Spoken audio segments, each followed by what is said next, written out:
네, 매년 교수님들이 한 해를 돌아보면서 그해 가장 잘 어울리는 사자성어를 정하십니다. 올해 2022년 교수님들이 뽑은 사자성어는요, 과이불개라고 합니다. 과이불개. 이게 논어에 나오는 그런 구절에서 따왔는데요. 과이불개. 잘못인지 알면서도 그것을 고치지 않는다. 그것이 문제다. 이런 뜻이라고 합니다. 제가 참 이 사자성어를 접하면서 우리 시대에게도 또 나에게도 참 적합한, 나를 잘 설명하는 그런 사자성어가 아닌가, 그런 묵상 생각을 해보았습니다. 2년 전에 혹시 사자성어, 선정된 사자성어를 기억하십니까? 아시타비라는 사자성어였습니다. 뜻을 아시죠? 아시, 나는 맞고 너는 틀렸다, 그런 뜻입니다. 제가 이 과이불개라는 그 사자성어를 보면서 아시타비가 떠올랐습니다. 이 아시타비와 과이불개가 연결이 되어 있더라고요. 가만히 생각해 보니까 아시타비, 나는 맞고 너는 틀렸다, 이런 생각으로 가득 차 있으면 결국은요, 내가 잘못을 하고서도 그 잘못을 인정하지 않겠죠. 잘못을 인정하지 않으니까 고칠 리가 없다는 겁니다. 그러니까 아시타비하는 시대는 반드시 과이불개할 수밖에 없는 그런 시대가 되는 거죠. 흔히 우리 시대를 일컫기를 포스트 모던의 시대다, 이렇게 이야기하지 않습니까? 이 포스트 모던 참 정의 내리기 쉽지 않은 그런 용어인데요. 저는 이렇게 정의하고 싶습니다. 무엇이 옳고 그른지를 판단할 수 있는 절대적인 기준과 절대 진리가 사라진 시대.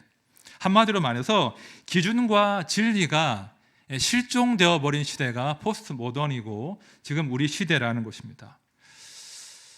요즘 사실 우리는요, 이 진리라는 말 자체를 거의 이제 쓰지를 않습니다. 교회에 와야 진리라는 말을 듣죠. 진리라는 단어는 거의 쓰지가 않습니다. 대신 내가 좋아하는 무엇, 그렇죠? 내가 좀 끌리는 무엇, 내가 좀 좋아하는 것, 내 마음에 드는 것, 이런 것들에 좀 관심이 많은 그런 시대가 되어버렸죠. 그래서 내 취향, 내 선호, 내 지향, 이런 것들이 진리를 대신하는 그런 단어가 되어버렸습니다. 그러니까 내가 기준인 지극히 나 중심적인 시대가 되어버린 것이죠. 그런데 여러분, 내가 기준이라는 것은요, 사실은 기준이 없다는 거예요. 그러니까 한마디로 혼돈과 무질서의 시대가 되어버린 것입니다. 자, 그러나 기독교는 내 취향이나 내가 이끌리는 무엇에 관한 종교가 아닌 거예요. 기독교는요, 자기 만족이나 자기 위안을 추구하는 그런 종교도 아닙니다. 기독교는 절대 진리를 추구합니다. 내가 그것을 위해서 내 온 생을 다 드릴 수 있는 그런 절대 진리를 추구하는 것이 우리 기독교입니다. 기독교는 하나님이 드러내신, 계시하신 진리를 발견하고요, 그 진리 안에서 내가 누구인가, 내가 무엇을 위해서 살아야 하는가, 그 답을 찾고 추구하는 그런 공동체입니다.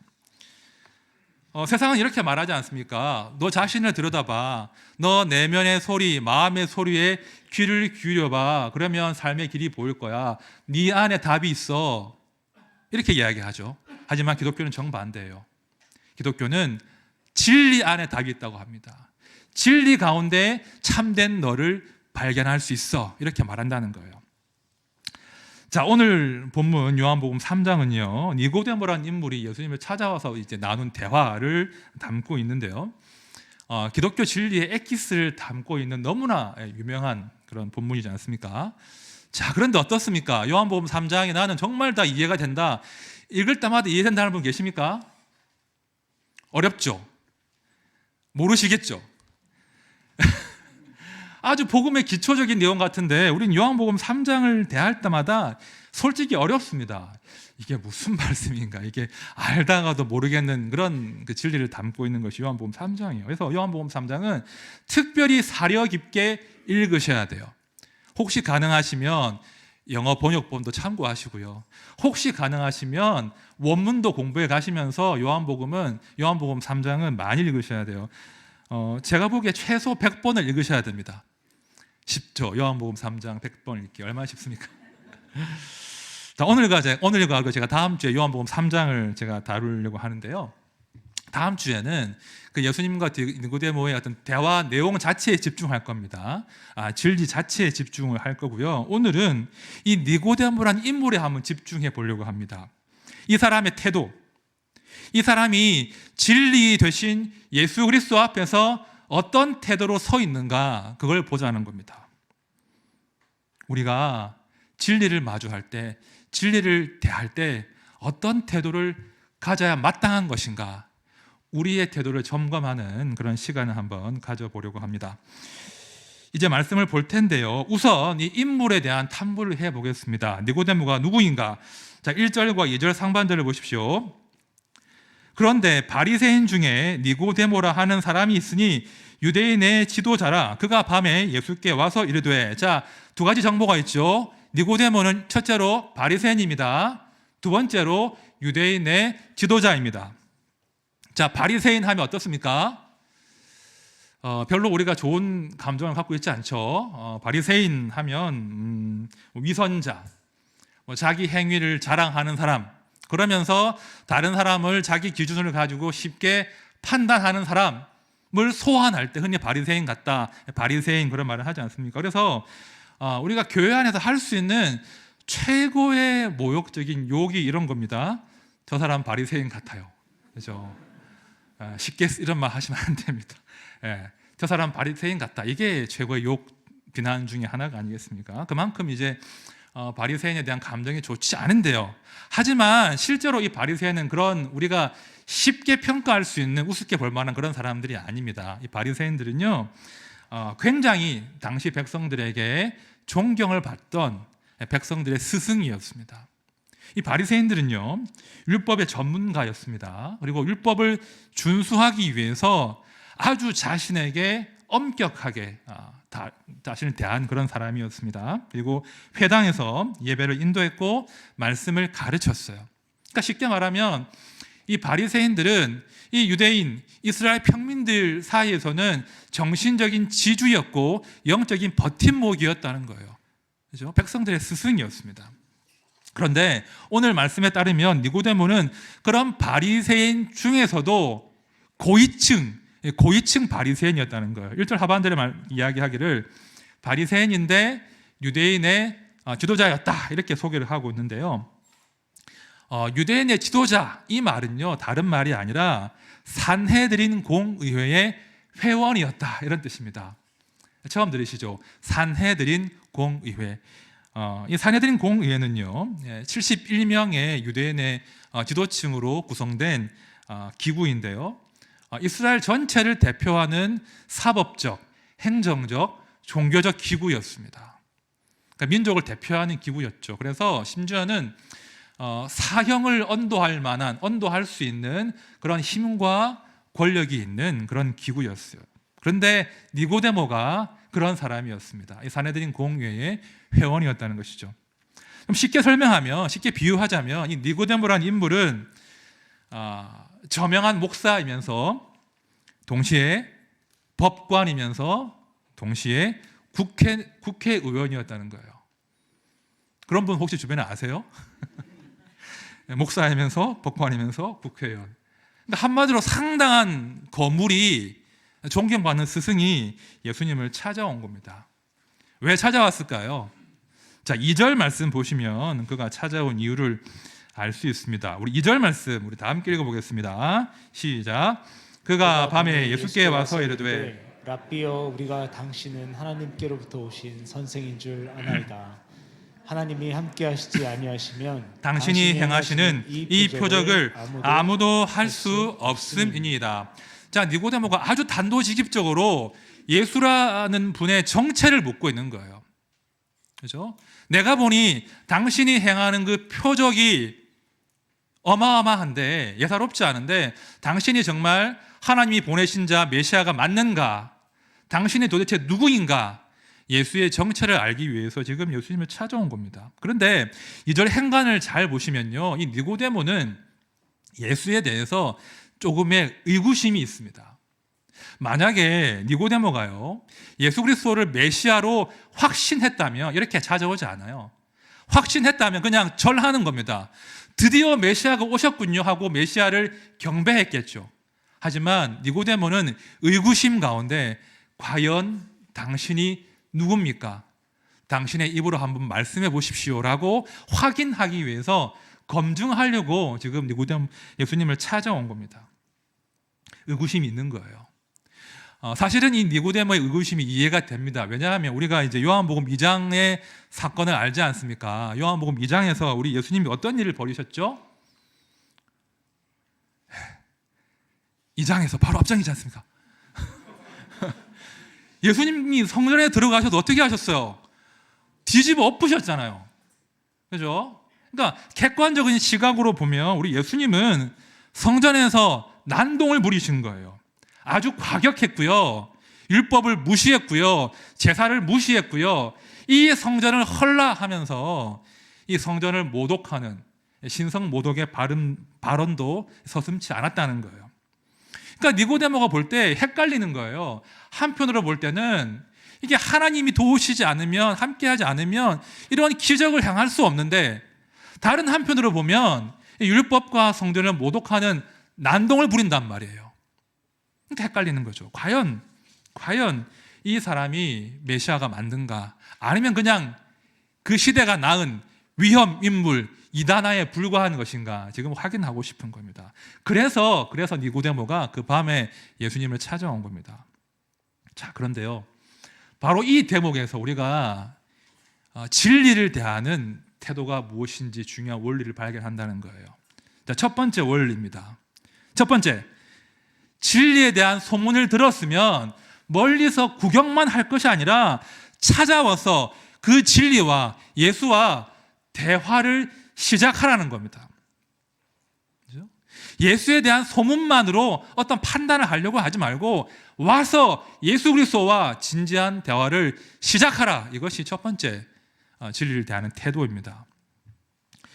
앞서 설명드린 것처럼 니고데모는 큰 선생님이었거든요. 아주 존경받는 스승이었습니다. 나이도 적지 않았습니다.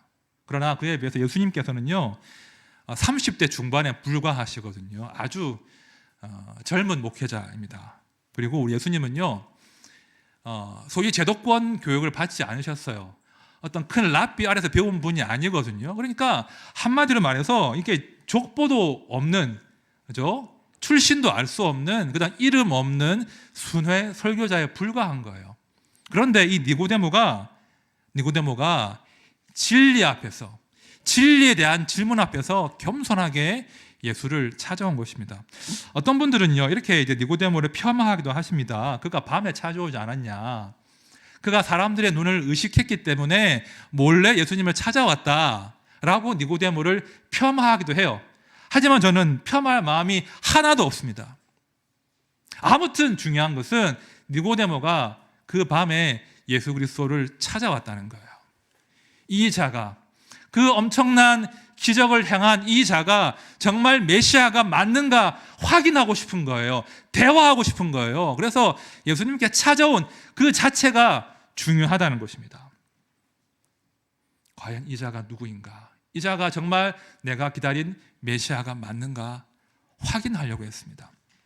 여러분, 우리가 성경을 보면요 예수님에 관한 이야기로 가득 차 있지 않습니까? 근데 그 이야기들이 범상치 않잖아요.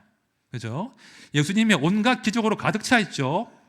또한 중요한 것은 예수님의 그 담대한 자기 주장으로 가득 차 있습니다. 그러니까 보통 사람들은 할 수 없는 그런 엄청난 자기 주장을 하신단 말이에요.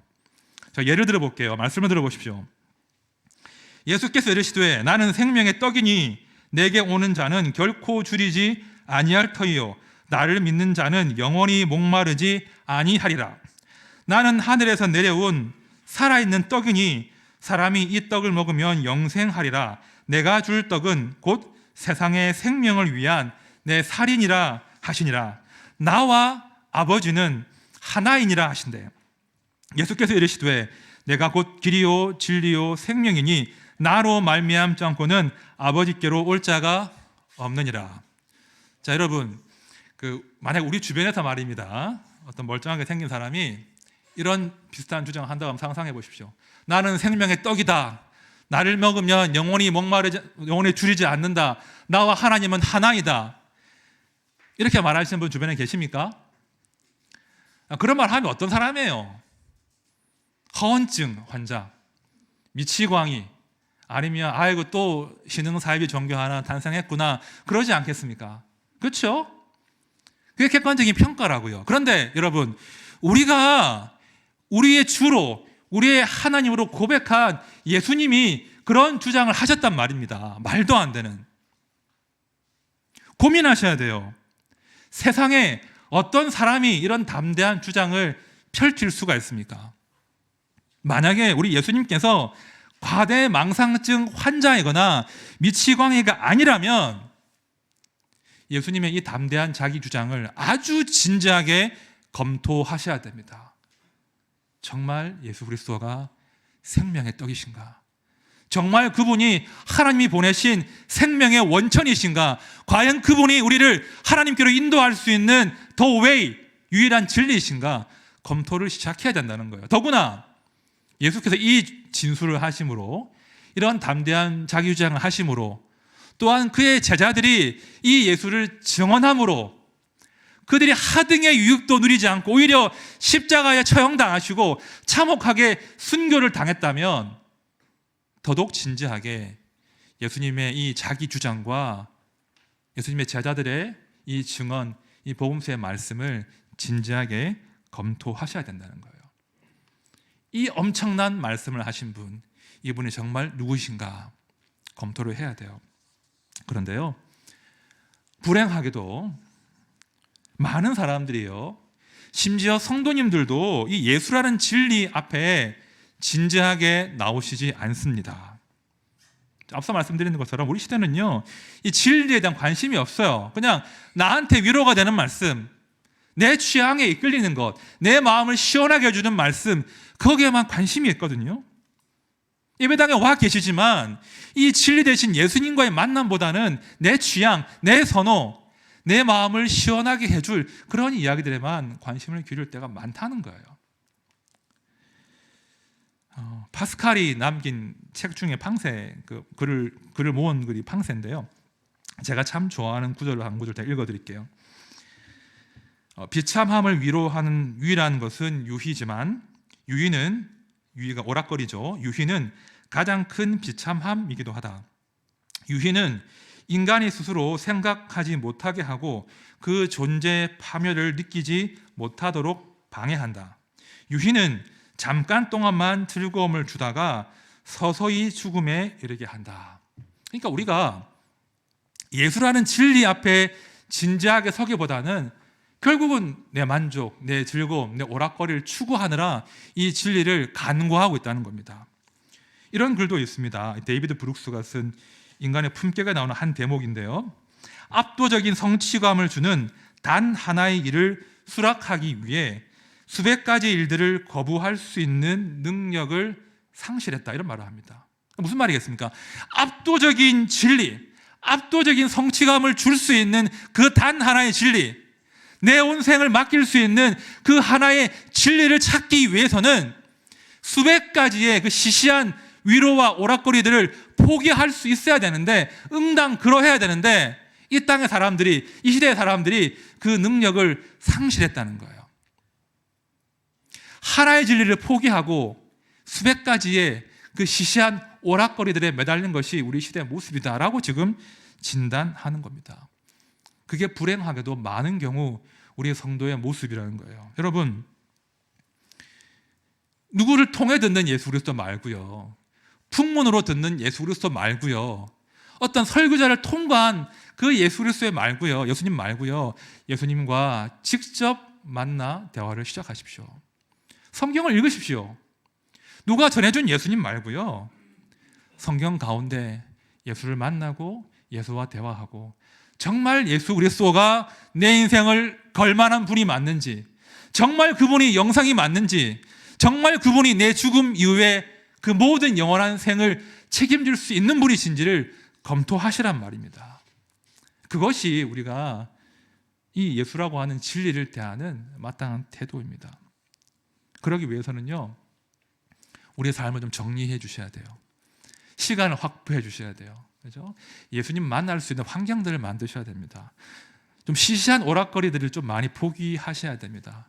결단이 필요합니다. 여러분 한번 속으로 한번 답을 해보십시오. 여러분 하루 일상들을 떠올려 보시면서 우리가 주로 가까이 하는 것, 주로 내가 찾는 것, 주로 내가 쳐다보고 시선을 주고 대화하는 그 상대가 누굽니까? 사람입니까? 기계입니까? 하나님 말씀입니까? 스마트폰입니까? 좀 솔직해져 보십시오. 우리가요, 여러분, 굉장히 하나님께 선한 일을 하고 있는 거예요. 우리 예수님이요, 이 스마트폰 따위한테 이게 질투를 느끼는 그런 시대를 살고 있다는 말입니다.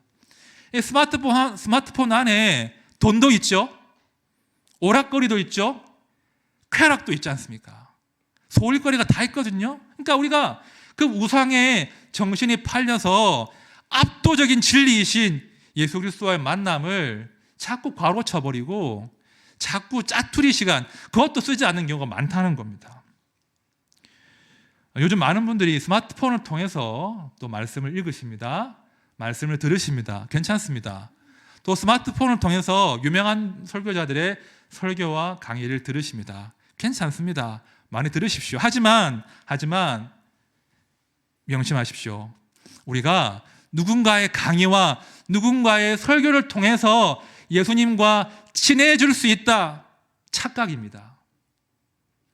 예수님은 인격이십니다. 그분은요, 우리가 누구를 통해서 만날 만한 그런 가벼운 분이 아니시고요, 직접 만나시고 직접 대화하셔야 돼요.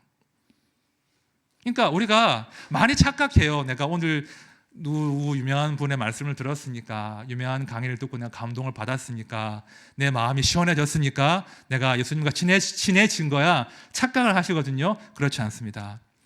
직접 그분과 대화하십시오. 직접 그분을 찾아가십시오. 말씀을 읽으십시오.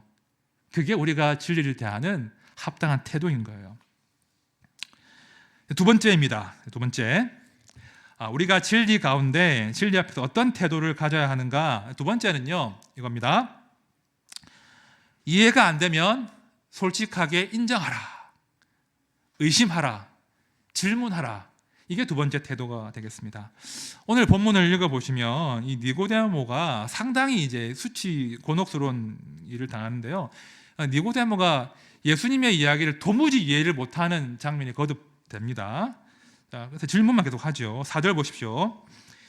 니고데모가 이르되 사람이 늙으면 어떻게 날 수 있사옵나이까? 두 번째 모태에 들어갔다가 날 수 있사옵나이까? 9절도 보십시오. 니고데모가 대답하여 이르되 어찌 그러한 일이 있을 수 있나이까? 그러니까 지금 니고데모는요, 계속 모르겠다는 거예요.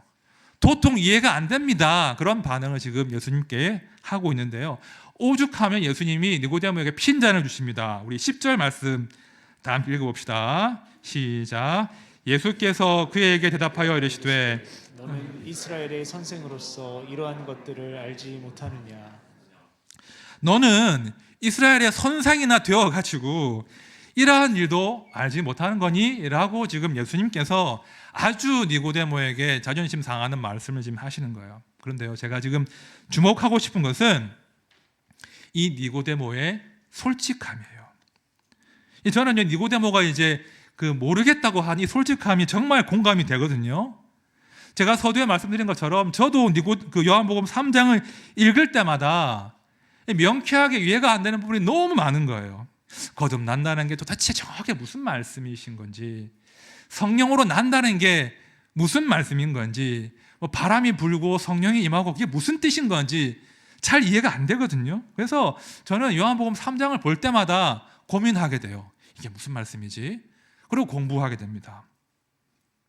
그런 이유로 저는요, 이 니고데모가 모르겠다고 말해주니까 굉장히 고마운 거예요.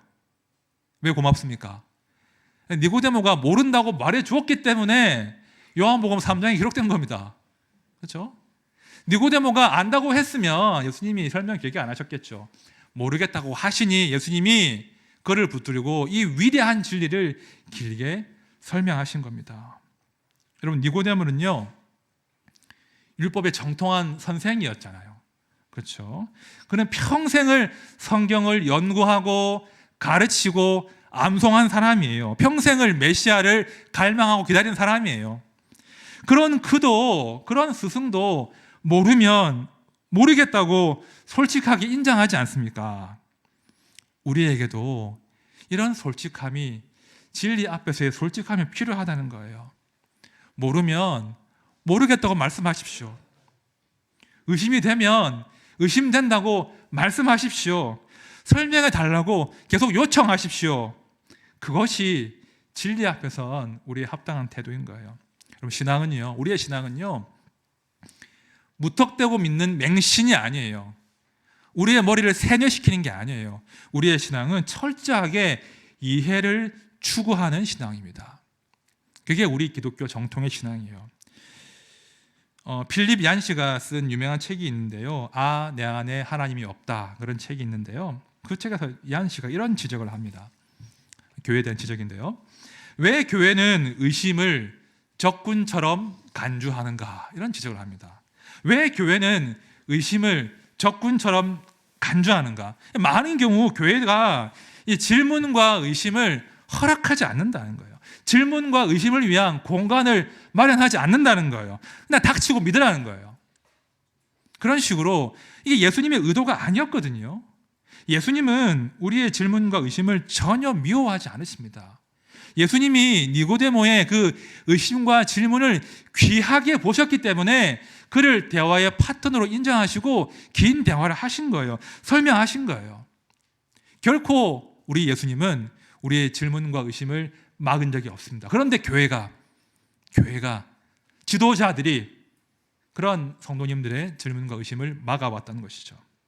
교회는요, 누가 뭐라고 해도 이 진리에 대한 질문과 때로 의심에 열린 공간이 되어야 됩니다. 우리 어린아이들, 우리 청소년들, 청년들, 심지어는 신앙생활 평생 하신 우리 권사님, 장로님들도 모르면 모르겠다고 인정하시고 의심되면 의심된다고 말씀하시는 그런 공동체가 건강한 공동체예요. 그런 공동체 가운데 진짜 신앙의 성장과 변화가 있다는 거예요. 질문을 해야, 의심을 해야 우리의 신앙이 깊어지고 우리 주님과의 대화가 진지해질 수 있습니다. 여러분, 의심과 질문은요, 절대 나쁜 것이 아닙니다.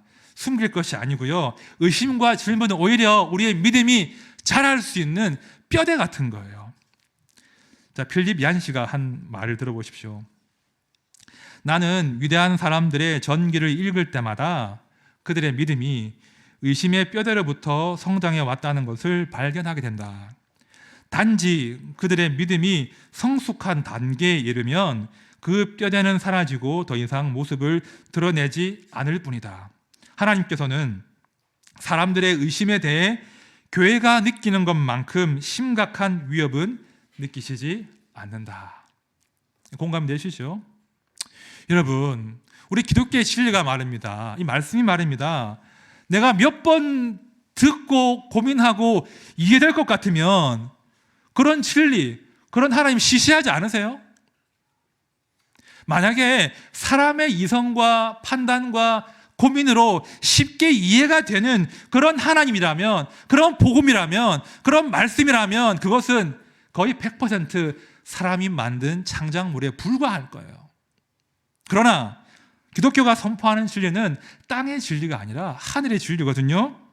보이지 않는 하나님에 대해서, 보이지 않으시나 천지 만물을 창조하시고 지금도 그 만물을 운행하시는 하나님에 대해서, 세상에 사람이 죄를 지었는데, 사람이 지옥 가야 되는데 그 사람의 죄를 하나님이 직접 몸소 책임지신다고 하는 이 말도 안 되는 진리를 선포하는 것이 교회라는 거예요. 그러니 교회는요, 이 교회가 소유한 진리는 당연히 수많은 의심과 질문 가운데 둘러쌀 수밖에 없다는 거예요. 하늘의 진리이기 때문에. 자, 그러므로 우리 더 솔직해지셔야 돼요. 내가 다 안다고 말씀하실 필요가 없습니다. 모르면 모른다고, 의심이 생기면 믿어지지 않는다고 말씀하십시오. 그것이 우리가 진리를 대하는 바른 태도입니다. 그리고 열린 마음으로 진리의 근원 되신 우리 주의 말씀을 경청하십시오. 여러분, 믿음은 들음으로 나는 거예요. 맞습니까? 믿음은 들음으로 나는 건데요. 뭘 들어야 믿음이 생깁니까? 여러분, 믿음은요, 이성을 초월하는 거예요. 초이성이에요. 이 땅이 어떤 이성과 지식에 관한 것이 아니라 하늘의 지식이고 하늘의 지각이고 하늘의 시각이에요. 그러므로 우리가 믿음을 가지기 위해서는 하늘로부터 오신 자 예수 그리스도의 말씀을 들을 수밖에 없다는 거예요. 제가 아무리 고민해봐도 다른 방법이 없습니다. 하늘로부터 오신 자 그분의 말씀을 듣는 것 외에는 우리의 지각이 초이성해서 초월해서 믿음으로 점프할 수가 없다는 거예요. 우리가 새해에 이런 결단을 하셔야 돼요. 내가 예수님과 진지한 대화를 시작하리라. 내가 하늘로부터 오신 자 예수의 말씀을 경청함으로 내가 그분을 아는 지식에서 살아갈 것이다. 이것이 새해 우리 모든 성도님들의 소망이 되어야 된다는 것입니다. 제가 말씀을 정리하면서 한 인물에 대한 소개를 하겠습니다. 어거스틴이라는 교부인데요. 참 우리 정통 기독교의 교리에 뼈대를 놓았다고 할 만큼 아주 유명한 교회 스승, 큰 스승이시죠. 제가 많은 신학자 가운데 단 한 명 꼽으라고 하면 어거스틴 꼽을 것 같아요. 그만큼 교회에 지대한 영향을 미친 위대한 스승 교부가 어거스틴인데요. 이 어거스틴이 이제 젊은 시절에는 예수를 믿지 않았습니다. 예수를 믿지 않고 아주 그런 성공을 위해서 또 육체의 쾌락을 위해서 달려갔던 인물입니다. 그리고 이제 그 당시 유행했던 그 만이교에 심취해서 살았던 사람이에요. 자, 그 덕분에 이 사람이 성공은 해요. 성공도 하고 명성도 얻고 쾌락에 탐닉하는 그런 인생을 삽니다. 자, 그런데 이 사람이 성공도 거두고 쾌락을 추구하는데 채워지지 않는 공허함이 있는 거예요.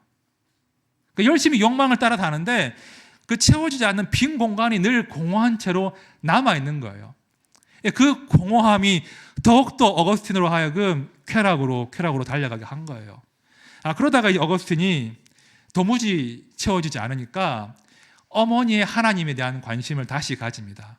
우리 어머니의 하나님께 내가 다시 한번 돌아가야 되겠다, 그런 결단을 하는데요. 문제는 다시 믿음을 가져보려고 하는데 그게 쉽지가 않은 거예요. 무엇보다 믿음을 가지기 위해서는 내가 포기할 것들이 많지 않습니까? 내가 지금껏 추구해왔던 그런 명예와 특히 이 육체의 쾌락, 이 성적인 쾌락들을 포기를 해야 되는데 그게 포기가 안 되는 거예요. 어거스틴이 후일에 본인이 고백하기를 마치 그 욕망들이 내 옷자락을 붙들고 늘어지는 것처럼 나를 놓아주지 않았다, 이런 고백을 할 만큼 이 육체의 욕망을 포기할 수가 없는 거예요. 그래서 이제 고통 가운데 믿고는 싶은데 포기할 수 없는 그런 갈등 가운데 처절하게 고뇌하고 있는데 하루는 이 이웃집 정원에서 말입니다. 아이들이 놀이를 하는데 이런 소리를 하더랍니다. 놀이 가운데 이런 소리를 하더랍니다. 집어들고 읽어라. 집어들고 읽어라. 똘레 레게. 아주 유명한 말입니다. 집어들고 읽어라. 똘레 레게. 이 소리를 어거스틴이 듣고 이것이 주님의 음성으로 받아들인 거예요. 그리고 옆에 있던 성경책을 집어들고 바로 펼칩니다. 그리고 눈에 들어온 성경 구절을 바로 읽었습니다. 이 구절이었습니다. 또한 너희가 이 시기를 알거니와 자다가 깰 때가 벌써 되었으니 이는 이제 우리의 구원이 처음 믿을 때보다 가까웠습니다. 밤이 깊고 낮이 가까웠으니 그러므로 우리가 어둠의 예를 벗고 빛의 갑옷을 입자. 낮에와 같이 단정히 행하고 방탕하거나 술 취하지 말며 음란하거나 호색하지 말며 다투거나 시기하지 말고 오직 주 예수 그리스도로 옷 입고 정욕을 위하여 육신의 일을 도모하지 말라. 이 구절이 마치 섬광처럼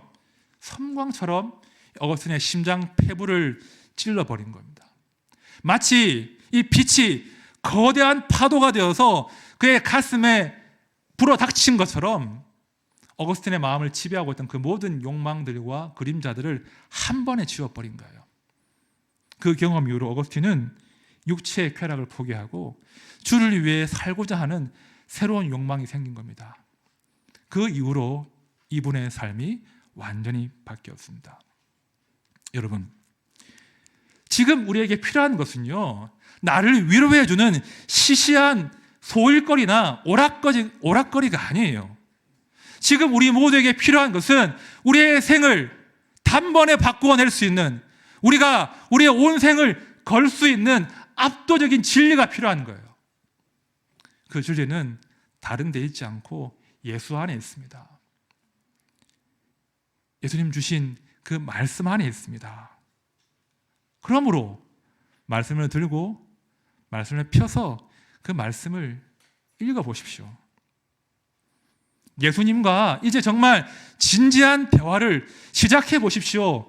누구를 통해 들은 말씀, 풍문으로 들은 예수 그리스도가 아니라 말씀 가운데 진짜 예수님과의 진지한 대화를 시작해 보십시오. 이것이 올 한 해 우리의 목표가 되어야 됩니다. 집어들고 읽어라. 집어들고 읽어라. 성령님께서 우리의 마음을 격려하시길 축복합니다. 그리고 우리가 말씀을 펴서 읽을 때 그 말씀이 섬광처럼 우리의 심장과 폐부를 찔러 쪼개는 그런 복을 맛보시길 바랍니다. 그래서 그 말씀이, 그 능력의 말씀이 나를 완전히 새롭게 하는, 나를 완전히 바꾸어내는 그런 능력을 올 한 해 반드시 맛보시기를 진심으로 축원드립니다. 우리 함께 찬양할 텐데요. 우리가 진리에 가까이 왔지 않습니까? 그죠? 우리가 진리이신 예수 그리스도와 가까이 왔는데 이 한 발자국 못 돼서 그 진리이신 예수님과 대화를 못한 채로 이 생을 마감하는 그런 불행을 겪으면 안 되겠죠. 우리가 그래도 예수를 믿는다면 성경 10독은 하고 주님 만나야 돼요. 예? 아멘이십니까? 10독 정도는 해야 예수님과 만나서 대화할 수 있죠. 그런 목표를 가지셔야 돼요. 우리 주님께서 나와 대화하자, 나와 만나자 초대하시면 그 초대와 부르심에 반응하십시오. 제발 반응하십시오. 올 한 해 또 만만치 않겠죠? 만만치 않을 겁니다. 아마 그 깊이를 알 수 없는 깊은 바다 위에서 우리가 거대한 파도 가운데 놓일 겁니다. 어떻게 우리가 무슨 능력으로 그 파도를 돌파할 수 있겠습니까? 그냥 폰 끼고 앉아가지고 내 위로 삼고 시간 때우면 되는 겁니까? 그거 안 되잖아요. 우리가 이제는 정말 진리이신 예수 그리스도와 진지한 대화를 시작하셔야 돼요. 우리 찬양할 때 주님 나를 부르실 때 내가 그 부르심에 반응하게 해주십시오. 비록 내 인생이 그 깊은 바다 위에 높은 파도 가운데 위태롭지만 내가 주님의 말씀으로 주님과 함께 동행한다면, 그 말씀으로 무장한다면 넉넉히 이길 것입니다. 그럼 믿음으로 함께 찬양을 주님께 올려드리겠습니다.